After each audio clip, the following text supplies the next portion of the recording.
So very good evening to all of you.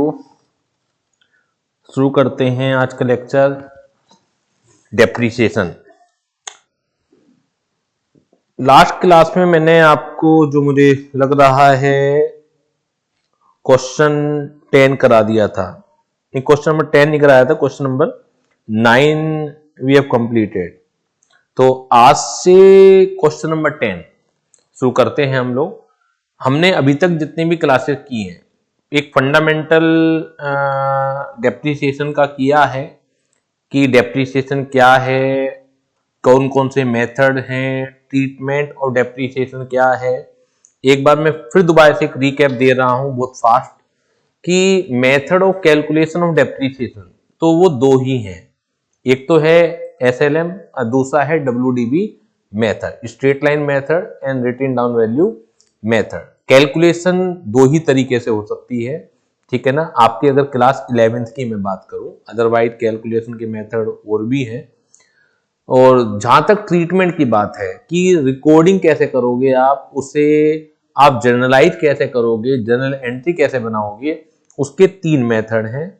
या तो आप डेप्रिसिएशन को डायरेक्टली एसेट से चार्ज करेंगे, उसका मैंने एंट्री बताई थी आपको, depreciation account debit to asset account, जो कि अकाउंटिंग ईयर के एंड में होती है, ठीक है ना। जो भी जिस ईयर का भी आपको बनाना है उस ईयर के एंड में होती है। दूसरी चीज प्रोविजन फॉर डेप्रिसिएशन अकाउंट भी आप खोल सकते हैं, दूसरा मेथड है ट्रीटमेंट का। और तीसरा मेथड है एसेट डिस्पोजल अकाउंट आप ओपन कर सकते हैं।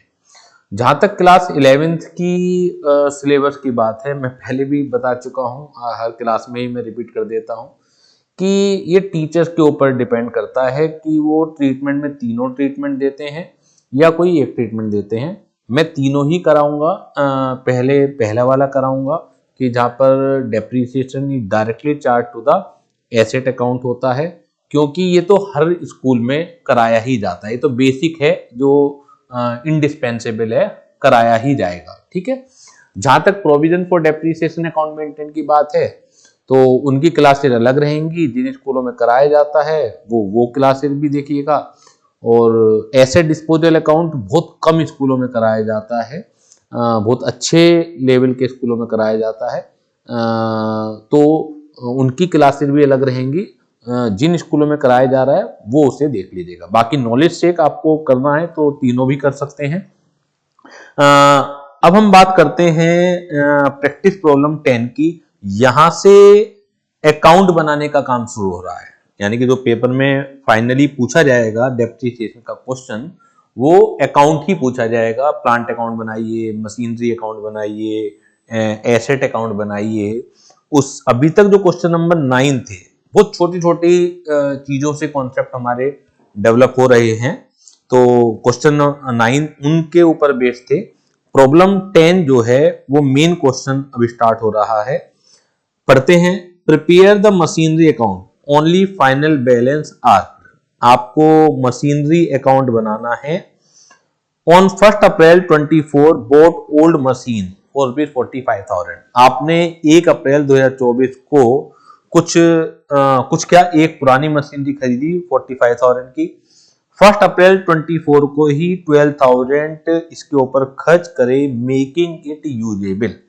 तो आपको मालूम है कि अकाउंटिंग प्रिंसिपल ये कहता है कि जब भी कोई आप एसेट खरीदते हैं, वो जब तक वो रेडी फॉर यूज ना हो जाए, इंस्टॉल ना हो जाए, उस पर होने वाला हर एक खर्चा एसेट के नाम से ही आएगा। तो यानी कि ये 12,000 रुपए भी आपके मशीनरी अकाउंट में ही डेबिट होंगे। इसके बाद 30 सितंबर 2024 को एक दोबारा से आपने मशीनरी खरीदी है 25,000 की, और 31 दिसंबर 2024 को रिपेयर कराए हैं 4,000, और ब्रैकेट में रेवेन्यू लिखा हुआ भी है। नहीं भी लिखा होता तो भी हम रेवेन्यू ही मानते जब तक कि कैपिटल ना लिख दें, क्योंकि जो अकाउंटिंग प्रिंसिपल है उसके नियम ये कहते हैं कि एक बार एसेट रेडी फॉर यूज हो जाने के बाद कोई छोटा मोटा आप खर्चा उसके ऊपर करते हैं तो वो रेवेन्यू नेचर का होता है, ठीक है ना। ऑलवेज ऐसा नहीं होता, क्योंकि जब हम कैपिटल और रेवेन्यू चैप्टर पढ़ते हैं तो वहां थ्योरेटिकल कॉन्सेप्ट इसके ऊपर भी डिस्कस करेंगे, लेकिन मैं मोटा मोटा की बात कर रहा हूं कि 99% केसेस में ये ही है, ठीक है। तो डेप्रीसिएशन आपको लगाना है 10% पर एनम के रेट से, और मशीनरी अकाउंट का जो बैलेंस है ये आंसर है 1 अप्रैल 2025 को आपको निकालना है। क्वेश्चन में दिया जाएगा वैसे आपको कि आपको जो मशीनरी अकाउंट का बैलेंस है कब का निकालना है, ठीक है ना। तो एक तरह से क्वेश्चन में ये चीज मिसिंग है, तो वैसे क्वेश्चन में दी जाएगी कि calculate balance of machinery account as on 31 March 2025 कह दीजिए या 1 अप्रैल 2025 कह लीजिए। तो ये भी क्वेश्चन बेहद ही इजी है क्योंकि इसमें एक ही साल का आपको अकाउंट बनाना है, ठीक है, 2-3 साल के अकाउंट नहीं बनाने हैं, एक ही साल के अकाउंट बनाना है। तो देखिएगा मशीनरी अकाउंट, हेडिंग आएगी आपकी मशीनरी अकाउंट, क्लियर है।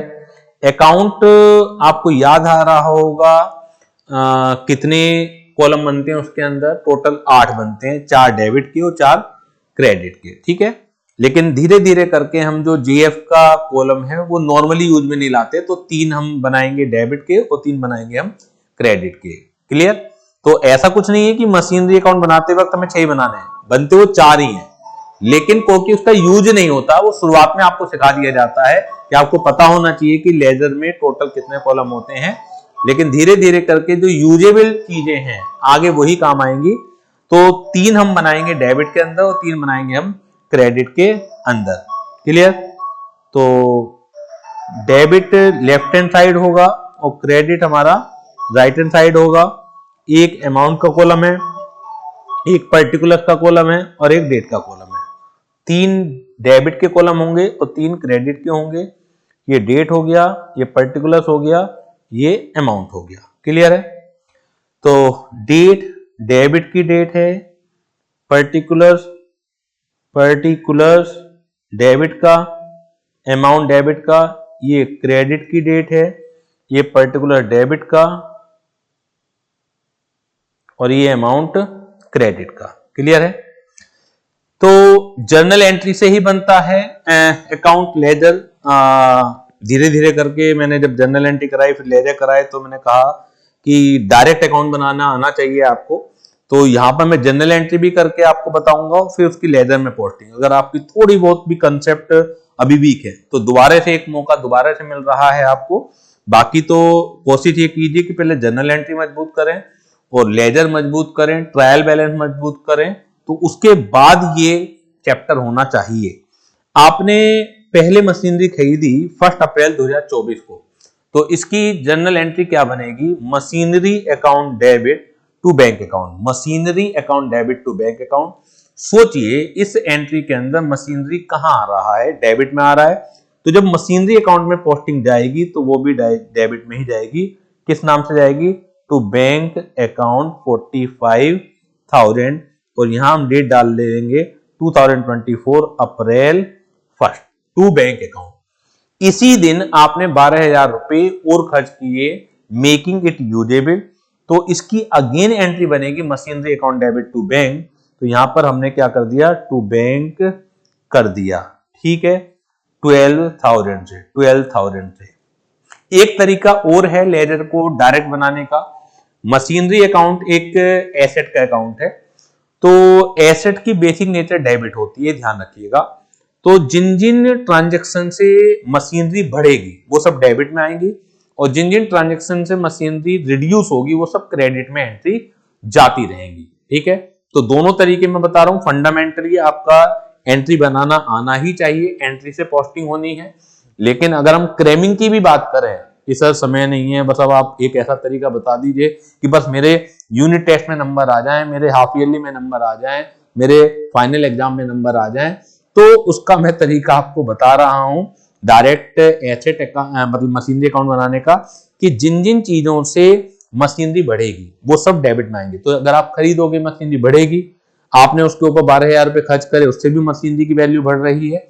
और ये ध्यान रखिएगा एक साल में डेप्रीसिएशन एक बार लगता है नॉर्मल केस में, जब तक कि सेल वाला केस ना हो, और वो भी अकाउंटिंग ईयर के एंड पर लगता है। और accounting year question to question differ करेगा। जैसे यहाँ पर 31 मार्च 2025 को बैलेंस पूछा जा रहा है, लिखा हुआ नहीं है लेकिन आंसर में जो है उससे पता लग रहा है। पेपर में क्वेश्चन में आएगा लिखा हुआ, ये मेरी मिस्टेक है कि लिखना मैं भूल गया। 31 मार्च 2025 को बैलेंस पूछा जा रहा है, तो 1 अप्रैल 2025 से 31 मार्च 2025 का जो ईयर होगा that is the accounting year. Accounting year क्योंकि 31 दिसंबर भी हो सकता है, 30 सितंबर भी हो सकता है, वो क्वेश्चन बताएगा आपको। अब एक अकाउंटिंग ईयर में जितनी भी ट्रांजेक्शन होंगी वो सारी पहले आप लिख लीजिए। अगर आप देखें तो 30 सितंबर को आपने एक नई मशीनरी को खरीदी, तो ये सितंबर 30 नई मशीनरी खरीदी, तो मशीनरी की वैल्यू बढ़ेगी या घटेगी? बढ़ेगी सर। तो यहां पर 2 में आएगा to bank account 25,000, to bank account 25,000। इसके बाद आपने 31 दिसंबर 2024 को रिपेयर करी, तो इससे तो मशीनरी की वैल्यू बढ़ नहीं रही है, ठीक है। और अगर हम जनरल एंट्री के लिहाज से भी देखा जाए तो एंट्री बनेगी repair account debit to bank account, और इस एंट्री के अंदर मशीनरी कहीं पर भी यूज नहीं हो रहा है, तो दैट्स वाई मशीनरी अकाउंट में इसकी पोस्टिंग नहीं जाएगी। जिन जिन जनरल एंट्री के अंदर मशीनरी वर्ड आएगा तो वही जनरल एंट्री मशीनरी अकाउंट के अंदर पोस्ट की जाएंगी। तो यहां तक बात क्लियर है, बेहद ही सिंपल सा क्वेश्चन है, मैं कोई जल्दीबाजी नहीं कर रहा हूं। तो टू बैंक अकाउंट 30 सितंबर है। इसके अलावा क्वेश्चन में कुछ नहीं दिया हुआ है, तो हमें हर अकाउंट को ईयर एंड पर बंद करना होता है। ईयर एंड पर बंद करने का तरीका है उसका बैलेंस निकालना है, लेकिन क्योंकि एसेट अकाउंट है ईयर एंड पर डेप्रिसिएशन भी लगता है। तो बंद करने से पहले, बैलेंस निकालने से पहले मार्च 31, 2025 को हम क्या करेंगे? डेप्रिसिएशन लगाएंगे। अगर एंट्री की बात करें तो एंट्री बनेगी depreciation account debit to machinery account, depreciation account debit to machinery account.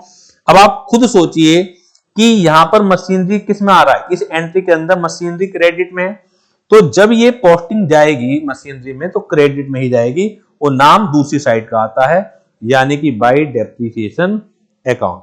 एक तो तरीका जनरल एंट्री से हो ही गया। दूसरा तरीका मैंने आपको बताया था कि जिन जिन वजहों से मशीनरी की वैल्यू डिक्रीज होगी तो वो बाई में आएंगी, तो डेप्रिसिएशन लगने की वजह से वैल्यू बढ़ेगी थोड़ी घटेगी, तो डेप्रिसिएशन बाई में आएगा। क्लियर है?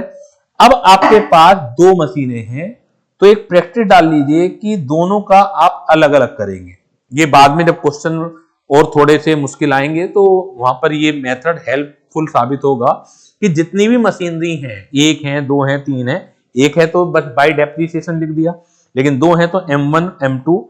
तो पहली मशीनरी थी 45 + 12, आपने 57,000 की खरीदी थी, और ये मैं पुरानी क्लासेज में आपको, पिछली क्लासेज में आपको सिखा के आया हूं कि डेप्रिसिएशन जो है यहाँ पर 10% पर एनम है, तो 57,000 पर 10% जो लगेगा वो 5700 का लगेगा पूरे 12 महीने का।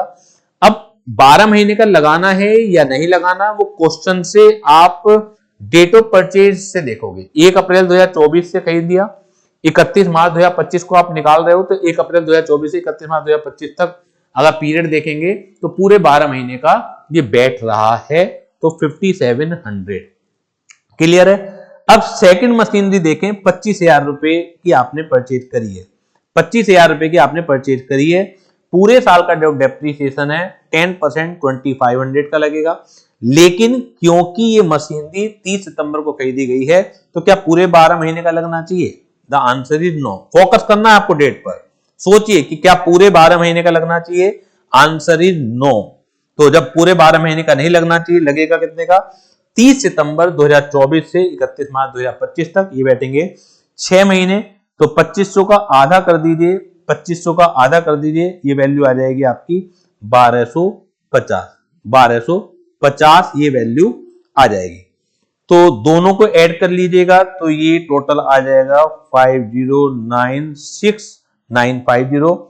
अब 31 मार्च 2025 को ही आपको क्या करना है? बाई बैलेंस कैरी डाउन करना है, और M1 का अलग और M2 का अलग, M1 का अलग, ये प्रैक्टिस डाल लीजिए, M1 का अलग और M2 का अलग। M1 की कॉस्ट कितनी थी? 45 + 12,000, 45 + 12,000 57,000 की कॉस्ट थी, और उस पर डेप्रिसिएशन कितना लगा? 5700 का लगा, तो माइनस अगर कर देंगे तो 51,300, आएगा, 51,300 का बैलेंस आएगा। M2 की कॉस्ट कितनी थी, 25,000 थी, उसमें से उसका डेप्रीसिएशन माइनस कर देंगे 1250, तो इट विल कम 23750 ये आएगा। ठीक है, इन दोनों का जो टोटल है ये आउटर कॉलम में चला जाएगा, 51,300 plus 23750, it will come 75,050 rupees. अगर आप देखेंगे तो डेबिट और क्रेडिट का टोटल मैच कर जाएगा। ठीक है ना, डेबिट और क्रेडिट का टोटल जो है मैच कर जाएगा। आप देख लीजिए 82,000 क्रेडिट का आ रहा है, और अगर आप ये देखेंगे तो यहां पर भी 82,000 ही आ जाएगा। मेरे पास जगह नहीं है, आगे के क्वेश्चन में मैं करूंगा ही।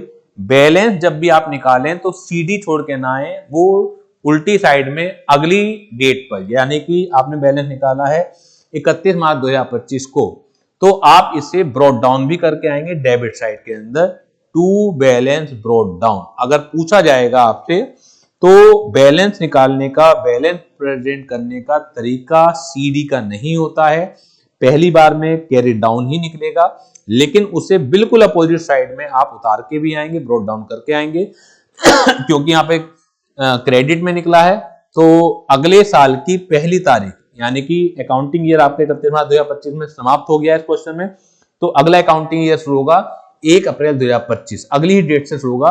तो डेबिट में 1 अप्रैल 2025 डालेंगे, टू बैलेंस ब्रॉड डाउन करके आएंगे। तो इससे, इस क्वेश्चन से आपको आई थिंक अकाउंट कैसे बनाना है इसकी समझ विकसित हुई होगी।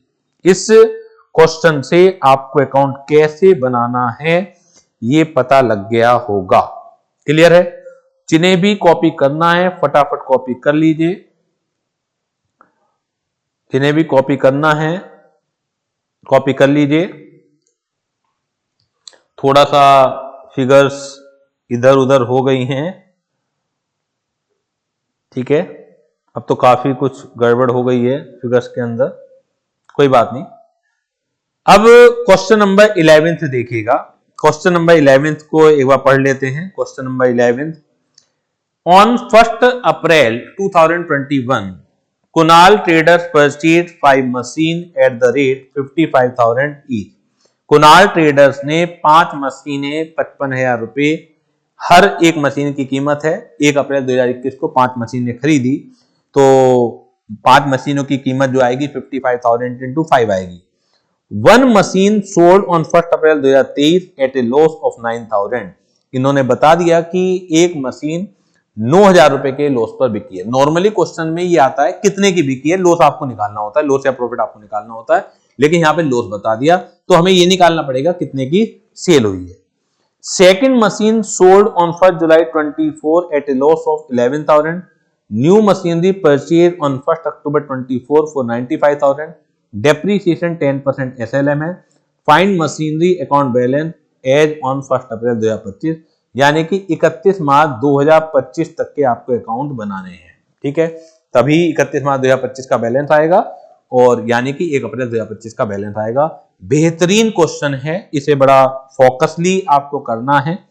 अच्छा क्वेश्चन है, इसमें 5 मशीनें खरीद ली गई हैं, उसके बाद एक एक करके 2 मशीनें बेची गई हैं अलग अलग डेट्स पर, फिर एक मशीनरी दोबारा खरीद ली गई है।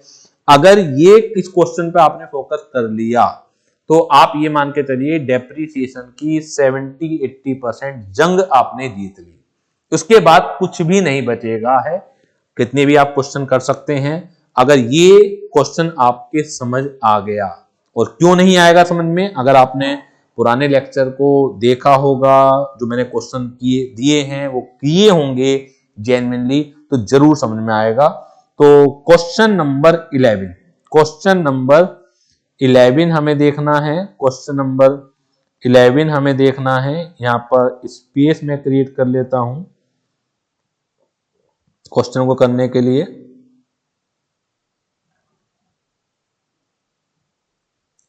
क्वेश्चन नंबर 11, हमें मशीनरी वर्ड ही दे रखा है ना, 5 मशीन, तो मशीनरी अकाउंट आपको ओपन करना है।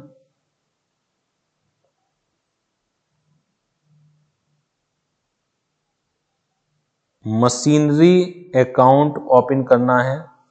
अकाउंट के मैंने आपको बताया ही था, कॉलम जो ड्रॉ आप करेंगे वो टोटल 6 कॉलम आपको ड्रॉ करने हैं। टोटल 6 कॉलम ड्रॉ करने हैं, 3 लेफ्ट हैंड साइड और 3 राइट हैंड साइड। लेकिन इसे आप ये मत समझ लीजिए कि ये 6 ही कॉलम होते हैं, होते 8 ही हैं, लेकिन प्रैक्टिस में नहीं किए जाते हैं, क्योंकि जनरल फोलियो में नॉर्मली हम लोग कुछ लिख नहीं पाते हैं तो उसे गायब कर दिया जाता है। बाकी अगर आप 8 भी खींचना चाहें कोई दिक्कत नहीं है, बता इसलिए रहा हूं कि आपको याद ना करना पड़े। कभी आप सोचें कि मशीनरी अकाउंट में 6 होते हैं, नॉर्मल लेजर में 8 होते हैं, ऐसा कुछ भी नहीं है। तो ये डेट हो गई डेबिट साइड की, ये पर्टिकुलर्स हो गए डेबिट साइड के। ध्यान से समझ लीजिएगा इस क्वेश्चन को और साथ ही साथ आप कॉपी भी करते रहिएगा। देखिए, अब क्वेश्चन में कह रखा है 1 अप्रैल 2021 को 5 मशीनें खरीदी हैं 55,000 रुपए ईच। तो 2021 अप्रैल 1 टू बैंक अकाउंट एक मशीन 55,000 की खरीदी गई है, तो 5 मशीन कितने की खरीदी गई होंगी? तो 55,000 into 5 it will come 2,75,000। It will come 2,75,000। ठीक है, एंट्री बनी होगी machinery account debit to bank account. जब भी आप कोई एंट्री लिखें, जहां से भी स्टार्ट क्वेश्चन शुरुआत हो रही है, उसके बाद आप ये देखें कि पहला अकाउंटिंग ईयर कब खत्म हो रहा है। तो पहला अकाउंटिंग ईयर जो खत्म होगा इसमें वो होगा 31 मार्च 2022 को। ठीक है, अब ये देखिए 1 अप्रैल 2021 से 31 मार्च 2022 के बीच में क्या कुछ और ट्रांजेक्शन गिवन है? तो 55,000 रुपए के 5 मशीन खरीदने के बाद सीधे जो डेट है 1 मशीन सोल्ड ऑन 1 अप्रैल 2023, यानी कि एक मशीन आपने 1 अप्रैल 2023 को बेची है। तो उससे पहले आपको डरने की जरूरत नहीं है। 1 अप्रैल 2023 तक पहले सारे अकाउंट बना लीजिए कि 1 अप्रैल 2023 तक क्या क्या होने वाला है। तो 1 अप्रैल 2021 से पहला अकाउंटिंग ईयर खत्म होगा 31 मार्च 2022। तो इसके अलावा इस अकाउंटिंग ईयर में कुछ नहीं है, तो डेप्रीसिएशन तो लगेगा। तो 2022 March 31 by depreciation account, by depreciation account. आप अगर देखेंगे तो डेट वाइज ये पूरे 12 महीने ही यूज हो रही है, और डेप्रीसिएशन का जो रेट है वो कितना है?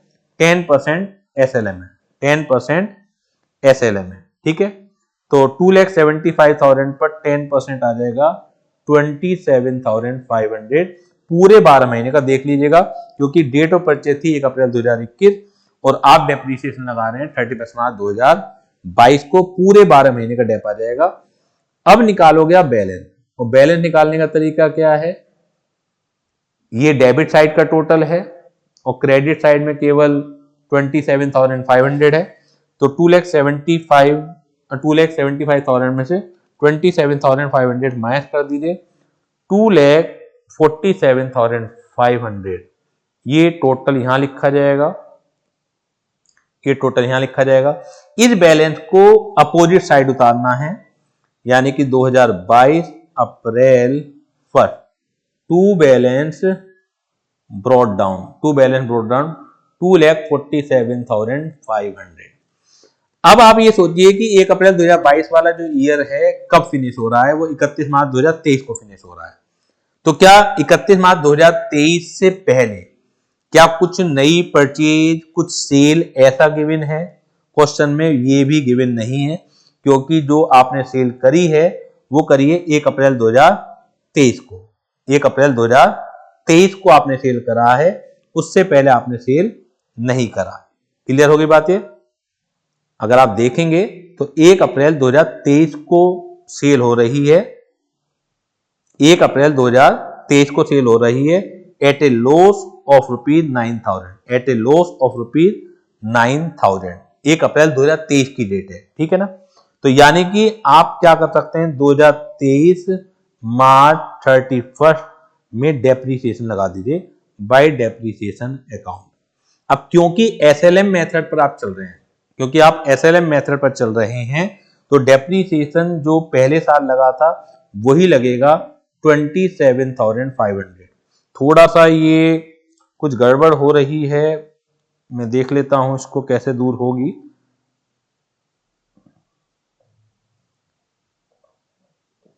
ये ऊपर नीचे कुछ चीजें हो रही हैं।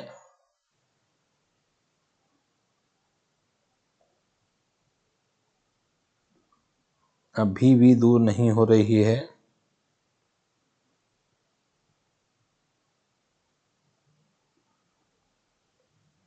दिक्कत पड़ जाएगी तो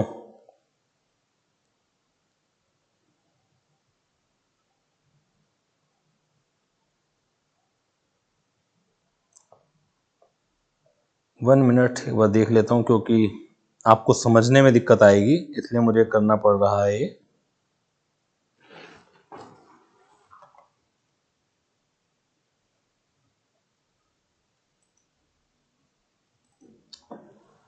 इसको ऐसे समझते हैं, थोड़ा सा फिगर इधर उधर हो गई हैं तो वो मैनेज कर लीजिएगा। बाय डेप्रिसिएशन 27,500 आ गया इसका भी, और 31 मार्च को ही बैलेंस आ जाएगा बाय बैलेंस कैरिड डाउन। वो कैसा आएगा, डेबिट का टोटल था 2,47,500 और उसमें से 27,500 माइनस हो जाएंगे। 2,47,500 माइनस 27,500 इट विल कम 2,20,000। तो 2,20,000 बैलेंस आ गया है। अब इस बैलेंस को आपको अगले साल उतारना है अगली तारीख को, यानी कि 2023 अप्रैल 1 आ गया टू बैलेंस ब्रॉड डाउन, और ये आ गया 2,20,000। ये आ गया 2,20,000। अब क्वेश्चन को हम आगे पढ़ते हैं कि on 1 April 23 at a loss of 9,000, आपने 1 अप्रैल 2023 को एक मशीनरी, मतलब 5 मशीनरी थी आपके पास, तो एक मशीनरी आपने 9,000 रुपए की सेल करी है। पिछली क्लास में मैंने आपको कोई भी मशीनरी, कोई भी एसेट अगर सोल्ड आउट हो रही है तो उस पर प्रॉफिट या लॉस निकालना बताया था। अब प्रॉफिट या लॉस एक लेमैन की तरह आप सोचिए कि अगर मेरी कोई चीज 10,000 रुपए की 9,000 रुपए की सेल हो रही है तो 1,000 का नुकसान है, 10,000 की है 12,000 की सेल हो रही है, इसका मतलब 2,000 रुपए का प्रॉफिट है। यानी कि आपको कंपैरिजन करना पड़ेगा सेल प्राइस को अपनी बुक वैल्यू से, यानी कि कितने की वो है। ओरिजिनल कॉस्ट से आप कंपैरिजन नहीं कर सकते, आज की तारीख में कितने की वो है। तो हमें जब भी सेल के समय प्रॉफिट या लॉस निकालना हो तो एक काम जरूर करना पड़ेगा आपको कि उस दिन की बुक वैल्यू चाहिए। उस दिन की बुक वैल्यू आएगी, उस दिन तक का डेप्रिसिएशन लगा हुआ होना चाहिए। जैसे ये बड़ा सिंपल सा क्वेश्चन है, तो 31 मार्च 2023 तक का डेप्रिसिएशन लगा हुआ है पांचों मशीनों पर। पांचों मशीनों की बुक वैल्यू क्या आ रही है, 2,20,000। तो 31 मार्च 2023 को आ रही है, यानी कि 1 अप्रैल 2023 को आ रही है। तो पांचों मशीनों की बुक वैल्यू 2,20,000 है, तो हम एक मशीन की बुक वैल्यू निकाल सकते हैं या नहीं निकाल सकते, बताइएगा। तो मैं वर्किंग नोट बना रहा हूं, book value of one machine as on 1 April 2023। तो 2,20,000 जो बुक वैल्यू है वो 5 मशीनों की है, तो एक मशीन की बुक वैल्यू आ जाएगी 44,000 रुपए। 44,000 रुपए, ठीक है। अब मुझे ये निकालना है कि कितने का लॉस हुआ, कितने, मतलब ये निकालना सेल प्राइस कितनी है। नॉर्मली क्वेश्चन में सेल प्राइस दिया रहता है, लॉस निकालना होता है। तो ये कह रहे हैं, मैं कह रहा हूं कि 44,000 रुपए की मेरी चीज है, मुझे ये नहीं पता कितने की सेल हुई है, लेकिन मुझे पता 9,000 का नुकसान हो गया, तो सेल कितने की हुई होगी, यानी कि लॉस को हटा दीजिए, लॉस ऑन सेल। आपको ये क्वेश्चन में गिवन है कि इस मशीनरी को बेचने से कितने का लॉस हुआ है। तो लॉस अगर हुआ है तो इसका मतलब है बुक वैल्यू से आपका सेल प्राइस क्या होगा, कम होगा। तो ये है सेल प्राइस, ये है सेल प्राइस। अब आप मुझे बताइए, लॉस होने के बाद और सेल होने की वजह से क्या मशीनरी की वैल्यू बढ़ती है घटती है। अगर मैं डायरेक्ट अकाउंट की बात करूं, एंट्री तो मैं बनवाई दूंगा आपको, एंट्री वैसे आनी चाहिए कि सेल के समय क्या होगी। लेकिन अगर मैं डायरेक्ट की बात करूं तो आपको पता है कि अगर सेल होगी तो वैल्यू घटेगी, तो बाई बैंक अकाउंट आ जाएगा। लॉस भी हुआ है तो इसी तारीख को by profit and loss account 9,000 रुपए का भी आ जाएगा। और सेल कितने की हुई थी? 35,000 की हुई थी, 35,000 की हुई थी। अगर मैं एंट्री की बात करूं तो एंट्री क्या बनेगी? बैंक अकाउंट डेबिट 35,000, पैसा आया। लॉस हो रहा है तो लॉस डेबिट होते हैं, P&L अकाउंट डेबिट 9,000 रुपए, या loss on sale of machine ऐसा भी लिख सकते हैं आप।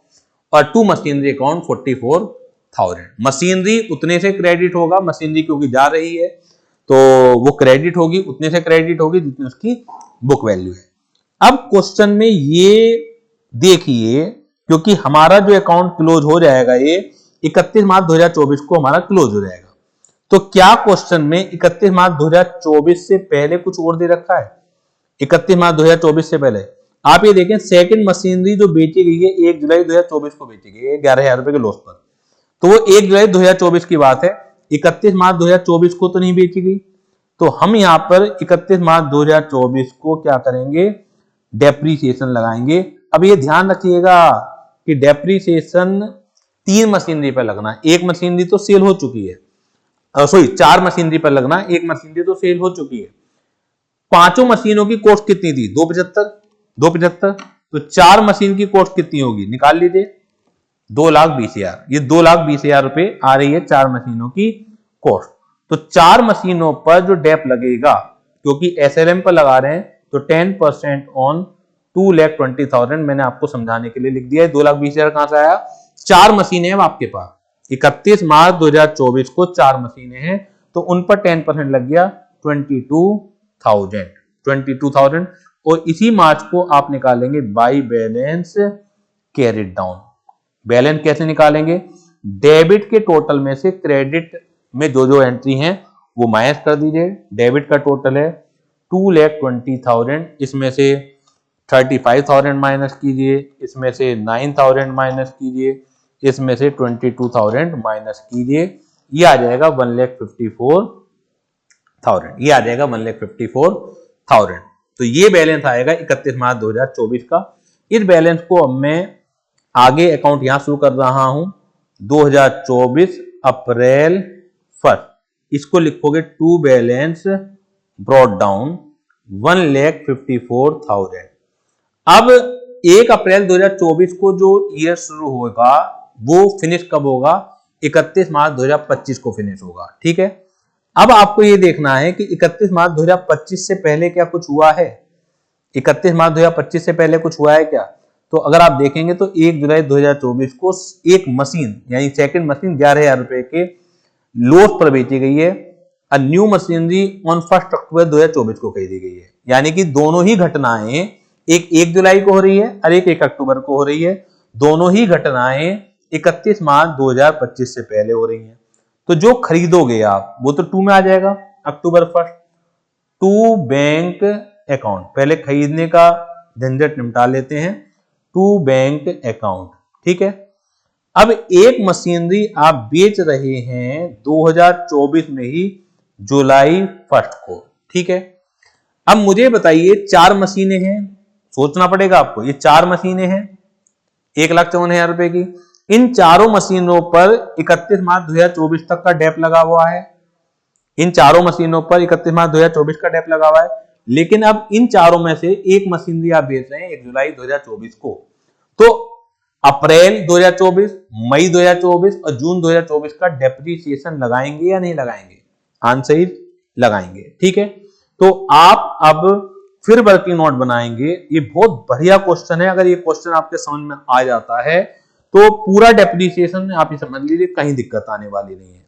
और अगर नहीं समझ में आ रहा है, कीजिए जितना हो रहा है, फिर दोबारा से मेरी क्लास देखिए मैं क्या समझा रहा हूं, फिर दिमाग लगाइए तो होगा जरूर। ठीक है, तो वर्किंग नोट में हमें क्या करना है, क्योंकि जब भी हम प्रॉफिट या लॉस निकालेंगे तो पहले हमारे पास उस डेट तक की बुक वैल्यू होनी चाहिए। हमारे पास 1 अप्रैल 2024 तक की तो बुक वैल्यू है, तो हम लिख देंगे book value of one machine as on 1 April 2024 वो कितनी आएगी? चारों मशीनों की बुक वैल्यू थी 1,54,000, तो 1,54,000 डिवाइड बाई 4, 1,54,000 डिवाइड बाई 4 38,500, 38,500 एक मशीन की बुक वैल्यू आ गई। जो मशीनरी आप बेच रहे हैं उस पर डेप्रीसिएशन 3 मंथ का लगेगा, नहीं लगेगा? 3 महीने का लगेगा। किस वैल्यू पर लगेगा? SLM हम यूज कर रहे हैं, समझ लीजिएगा। एक मशीनरी की कॉस्ट थी 55,000 रुपए, ठीक है, तो इसी वैल्यू पर लगेगा एक मशीनरी पर। 10% डेप लगना है तो ये पूरे साल का आ गया, 3 महीने का लगना है तो इस तरीके से कैलकुलेशन आएगी। 55,000 इंटू 10% यानी कि 5500 पूरे साल का, इंटू 3/12 इंटू 3/12 इंटू 3/12 ये आ जाएगा 1375, ये आ जाएगा 1375। ये डेप्रीसिएशन आ गया।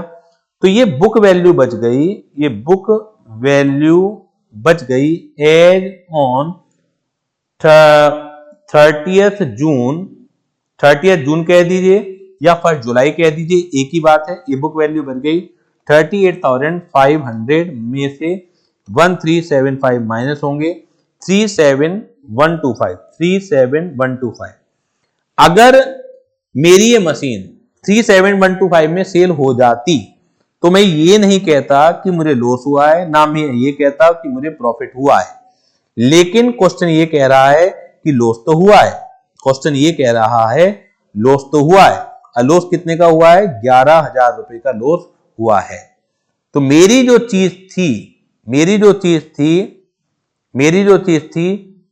37125 की, ये इतने की नहीं बिकी, तभी तो लॉस हुआ है। लॉस ऑन सेल कितने का हुआ है? 11,000 रुपए का लॉस हुआ है। तो इसमें से 11,000 रुपए और माइनस होंगे तो मेरी सेल वैल्यू निकल के आ जाएगी 26,125। ये निकल के आ गई सेल वैल्यू ऑफ मशीन 26,125। अब इन तीनों को यानी कि सेल प्राइस को भी, इसके अलावा लॉस को भी और डेप्रीसिएशन को भी आपको अकाउंट में रखना है। आपको अकाउंट में रखना है 1 जुलाई को। जब पहली मशीनरी बिकी थी तो डेप्रीसिएशन का झंझट नहीं पड़ा था। क्यों नहीं पड़ा था? क्योंकि जिस डेट को आप सेल कर रहे हैं हमने उससे पहली डेट की ही बुक वैल्यू हमारे पास थी, हम ऑलरेडी लगा के आए थे पूरे साल का डेप। लेकिन यहाँ पे क्या है, बुक वैल्यू है हमारे पास 1 अप्रैल 2024 की, हम सेल कर रहे हैं 1 जुलाई को, तो 3 महीने का डेप एक मशीनरी पर लगेगा। ठीक है, तो बाय डेप्रीसिएशन अकाउंट ये कितना आ गया? 1375, ये आ गया 1375। इसी पर बाय बैंक अकाउंट हमने निकाला है वर्किंग नोट में कितने की सेल हुई है? 26,125। और इसी डेट को by profit and loss account हमने निकाला है 11,000 रुपए। ये क्वेश्चन में बेसिकली गिवन भी था 11,000 रुपए। ठीक है, इसके अलावा क्वेश्चन में कुछ नहीं है। 31 मार्च 2025 का बैलेंस निकालना है। तो आपके दिमाग में होना चाहिए कि डेप्रीसिएशन जो है 2025 31 मार्च को लगेगा बाय डेप्रीसिएशन अकाउंट। अब आपको यह भी पता होना चाहिए आपके पास कितनी मशीन है। जो ओरिजिनल 55,000 रुपए की खरीदी थी उनमें 3 मशीन है हम आपके पास। तो आप क्या करें, 55,000 इंटू 3 कर लें तो ये आ जाएगा 1,65,000। इस पर तो लग जाएगा 10%, इस पर तो लग जाएगा 10%। मैं यहां कैलकुलेशन कर देता हूं, पेपर में जरूरत नहीं है, केवल आपको समझाने के लिए। 10% ऑन कैसा आया? 55,000 वाली मशीनें 3 बची हुई है। ठीक है ना, तो इससे आपको समझ में आ जाएगा कि इसके ऊपर 10% लगाना है तो 16,500 आ जाएगा, 16,500 आ जाएगा। अब आपके पास जो इसी साल आपने 1 अक्टूबर को खरीदी है उस पर भी तो लगेगा, तो 10% ऑन 95,000। लेकिन क्योंकि ये इसी साल खरीदी है तो केवल 6 ही महीने यूज हो पाई, ये 6 ही महीने यूज हो पाई। तो 95,000 इंटू 10% डिवाइड बाई 2 ये आ जाएगा 4750, ये आ जाएगा 4750। इसके बाद अब यहां बैलेंस निकाल लीजिएगा, इन दोनों को टोटल मान लीजिएगा। 1,54,000 प्लस 95,000 टोटल आ गया है, मैं रेट से कर देता हूं 2,49,000 2,49,000 और यहां आ जाएगा 31 मार्च को ही बाई बैलेंस कैरी डाउन 2,49,000 में से ये सब माइनस कर दीजिए। 2,49,000 में से 1,375 माइनस कर दीजिए। जैसे अकाउंट का बैलेंस निकालते हैं 26,125 माइनस कर दीजिए। इसके अलावा 11,000 माइनस कर दीजिए, 16,500 माइनस कर दीजिए, 4,750 माइनस कर दीजिए। बैलेंस आ गया है 1,89,250। बैलेंस आ गया है 1,89,250। क्लियर है? ये बेहतरीन क्वेश्चन था। इसे आप घर पे एक बार दोबारा से रिवाइज करेंगे, कॉन्सेप्ट बिल्कुल क्लियर हो जाएंगे, दिमाग की नसें खुल जाएंगी अगर आप इस क्वेश्चन को कर पाते हैं। एक बार में नहीं कर पाएंगे, 2 बार में होगा, दोबारा कोशिश कीजिए, नहीं कर पाएंगे, तीसरी बार में होगा। मेरी रिकॉर्डिंग आपके पास है ही, तो उन्हें कई बार आप देखिए कॉन्सेप्ट को समझने के लिए, लेकिन फोकस तो करना पड़ेगा, दिमाग तो लगाना पड़ेगा, अदरवाइज दिक्कत आएगी। फोकस आपको क्वेश्चन में करना पड़ेगा। अच्छा क्वेश्चन था, ठीक है, तो ये क्वेश्चन भी मैंने आपको करा दिया। ये क्वेश्चन भी मैंने आपको करा दिया। कोई डाउट हो बता दीजिए। इसमें आंसर शायद चेंज आ रहा है, तो आंसर वही आएगा जो मैंने निकलवाया है। हाँ, बस इतना जो देख लीजिएगा, कोई प्लस माइनस में तो गलती नहीं हो गई है, उसे देख लीजिएगा। तो आंसर तो ये टाइपिंग मिस्टेक हम जिससे टाइपिंग करवाते हैं उससे हो गई होगी, तो आंसर यही आएगा जो मैंने निकलवाया है। बस इतना जो देख लीजिएगा कि कोई टाइपिंग मिस्टेक तो नहीं है क्वेश्चन के अंदर। अगर टाइपिंग मिस्टेक सही मतलब करते वक्त कोई क्लैरिकल मिस्टेक, कैलकुलेशन मिस्टेक तो नहीं है, टाइपिंग मिस्टेक तो यहाँ आपके नोट्स में है। तो आज की क्लास को हम यहीं पर समाप्त करते हैं। अभी इसके लिए कोई भी होमवर्क मैं नहीं दे रहा हूँ, ज्यादातर क्वेश्चन मैं आपको यही कराने वाला हूँ, ठीक है। तो बस होमवर्क इतना ही है, इसी क्वेश्चन को दोबारा ट्राई कीजिए, बस इतना ही होमवर्क है, इतना कर लेंगे तो भी मेरे लिए काफी होगा। Thank you very much.